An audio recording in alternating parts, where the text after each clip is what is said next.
বন্ধুরা, আপনারা কি কখনো এমন কোনো পরিবারের কথা শুনেছেন যারা জম্বি পোষে, জাদুর চাদরে উড়ে বেড়ায় এবং যাদের বাড়ির কুকুরও কথা বলে?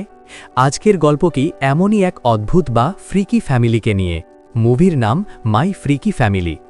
এই গল্পটি বেটি ফ্ল্যাড নামের একটি কিশোরী মেয়ের, যে তার জাদুকরী পরিবারের মধ্যে নিজেকে খুব সাধারণ মনে করে, কিন্তু তার মধ্যেই লুকিয়ে আছে এক অসাধারণ শক্তি।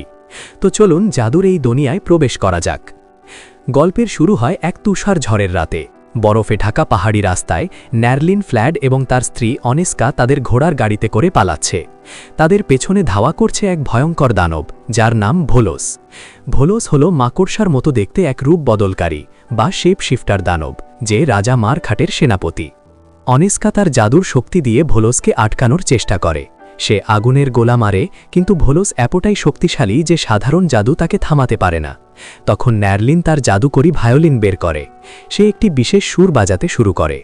এই সুরের জাদুতে ভোলোস দুর্বল হয়ে পড়ে এবং পাহাড় থেকে পড়ে যায়। তারা বেঁচে যায়। এই বিজয়ের খুশিতে তারা তাদের সদ্যজাত মেয়ের নাম রাখে বেটি। তারা সিদ্ধান্ত নেয় যে তারা তাদের জাদুকরী জগৎ নোহোয়্যার ছেড়ে সাধারণ মানুষের পৃথিবীতে লুকিয়ে থাকবে। দৃশ্য পরিবর্তন। বর্তমান সময়। প্রায় ১৩ বছর কেটে গেছে। বেটি এখন বড় হয়েছে। সে মানুষের স্কুলে পড়ে। মিউজিক ক্লাসে যখন অন্য বাচ্চারা বাদ্যযন্ত্র বাজাতে হিমশিম খাচ্ছে, তখন বেটি তার ভায়োলিন দিয়ে এক জাদুকরী সুর তোলে। তার সুরে সবাই মুগ্ধ হয়ে যায়। বেটির দুই বন্ধু অ্যাবি এবং ন্যাট তার এই প্রতিভা দেখে অবাক হয়। কিন্তু বেটি জানে না যে তার এই সুরের মধ্যেই লুকিয়ে আছে তার আসল পরিচয়। স্কুল শেষে বেটির মা অনেস্কা তাকে নিতে আসে। অনেস্কা নিজেকে সাধারণ মা হিসেবে দেখানোর চেষ্টা করে, কিন্তু ভুলবশত সে অদ্ভুত সব কথা বলে ফেলে, যেমন তোমাদের হাড়গোড় কেমন গজাচ্ছে। বেটি লজ্জা পায়। বাড়ি ফেরার পথে তারা জাদুর ব্যবহার করে ট্রাফিক জ্যাম এড়ায়। তাদের বাড়িটিও অদ্ভুত। বেটির ভাই উইঞ্চফ্ল্যাট জম্বিদের নিয়ে গবেষণা করে। তার আরও 2 যমজ ভাই বোন আছে, যারা অদ্ভুত সব কাণ্ড করে। এমনকি তাদের বাড়ির কুকুরটাও কথা বলতে পারে। ডিনার টেবিলে বেটি তার বাবা মাকে বলে যে সে কুইকলাইন গেমস দেখতে যেতে চায়। এটি জাদুকরদের অলিম্পিকের মতো, কিন্তু তার মা তাকে পরিষ্কার মানা করে দেয়।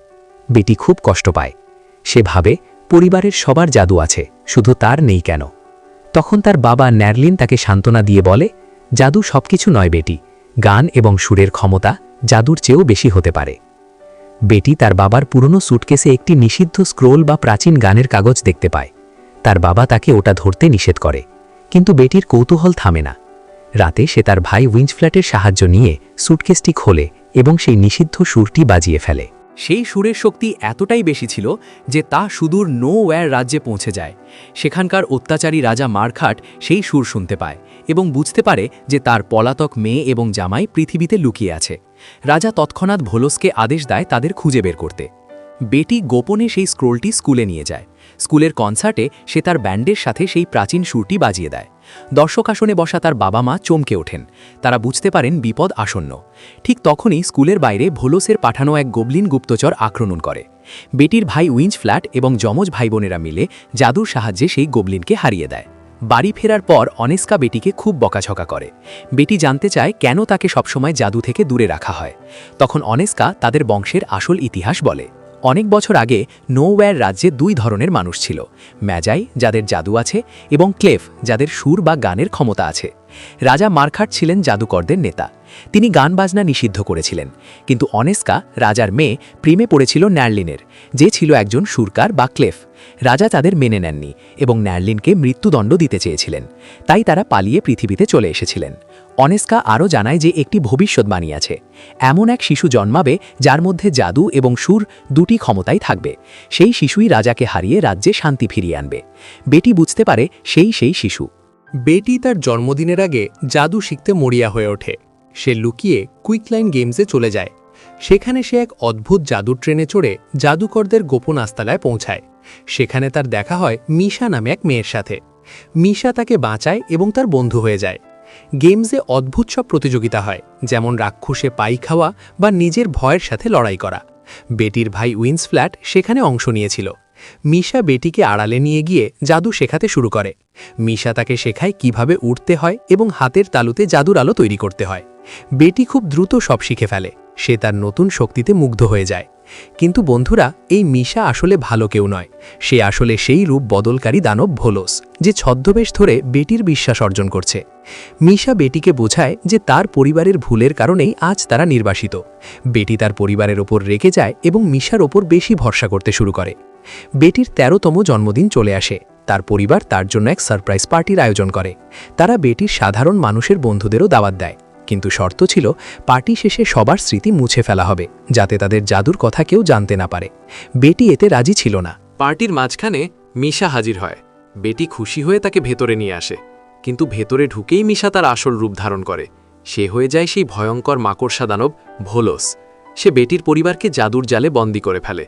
ভোলোস জানায় যে সে বেটিকে ব্যবহার করেছে তার পরিবারের কাছে পৌঁছানোর জন্য। ভোলোস বেটির বাবা মা এবং ভাইদের অপহরণ করে নোওয়্যার রাজ্যে নিয়ে যায়।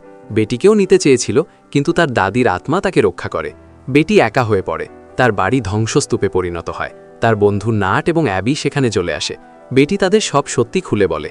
তারা সিদ্ধান্ত নেয় তারা নোওয়্যার রাজ্যে যাবে এবং বেটির পরিবারকে উদ্ধার করবে। বেটি এবং তার বন্ধুরা জাদুর পোর্টালে করে নোওয়্যার রাজ্যে পৌঁছায়।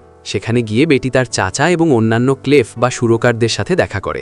সে তাদের উদ্বুদ্ধ করে যে গানের শক্তি দিয়েও জাদুকে হারানো সম্ভব। বেটি রাজার প্রাসাদে ঢুকে পড়ে। রাজা মার্কাট তার নাতনিকে দেখে খুশি হন, কিন্তু তিনি তার নিজের জেদে অটল ছিলেন। তিনি নার্লিনকে নির্বাসনে পাঠানোর আদেশ দেন। ঠিক তখনই অনেস্কা এবং নার্লিন সেই পুরনো গানটি গাইতে শুরু করে। গানের সুরে রাজার মন কিছুটা গলে যায়, কিন্তু ভোলোস আর কারো কথা শোনার পাত্র নয়। সে রাজাকেও সরিয়ে ক্ষমতা দখল করতে চায়। ভোলোস তার চূড়ান্ত রূপ ধারণ করে সবাইকে আক্রমণ করে। তখন বেটির মা তাকে মনে করিয়ে দেয় সেই ভবিষ্যৎবাণীর কথা, তোমার শক্তি জাদু আর সুরের মিলনে। বেটি তার ভায়োলিন বাজানো শুরু করে এবং একই সাথে জাদু ব্যবহার করে। তার গানের সুরে ভোলোসের কালো জাদু দুর্বল হতে থাকে। বেটির বন্ধুরা এবং রাজ্যের সব সুরকাররা তার সাথে সুর মেলায়। জাদু এবং সুরের এই অকল্পনীয় মিশ্রণে এক বিশাল শক্তির সৃষ্টি হয়। সেই শক্তির আঘাতে ভোলোস পরাজিত হয় এবং তাকে চিরতরে নির্বাসিত করা হয়। রাজা মার্কাট তার ভুল বুঝতে পারেন। তিনি মেনে নেন যে গান এবং জাদু একসাথে থাকলেই রাজ্য সুন্দর হবে। তিনি বেটি এবং তার পরিবারকে আপন করে নেন। গল্পের শেষে আমরা দেখি ফ্ল্যাট পরিবার আবার পৃথিবীতে ফিরে এসেছে, কিন্তু এখন আর তারা লুকিয়ে থাকে না। বেটি তার জাদুকরী এবং সাধারণ উভয় জীবনই উপভোগ করছে। বন্ধুরা, মাই ফ্রিকি ফ্যামিলি আমাদের শেখায় যে আমরা যেমনই হই না কেন, অদ্ভুত বা সাধারণ, আমাদের আসল শক্তি আমাদের পরিবারের ভালোবাসায় এবং নিজেদের প্রতি বিশ্বাসে। ভিডিওটি কেমন লাগলো? বেটির এই জাদুকরী অভিযান যদি আপনাদের ভালো লেগে থাকে তবে লাইক দিন এবং কমেন্ট করে জানান। চ্যানেলটি সাবস্ক্রাইব করতে ভুলবেন না। দেখা হবে পরের ভিডিওতে। ততক্ষণ ভালো থাকুন। টাটা।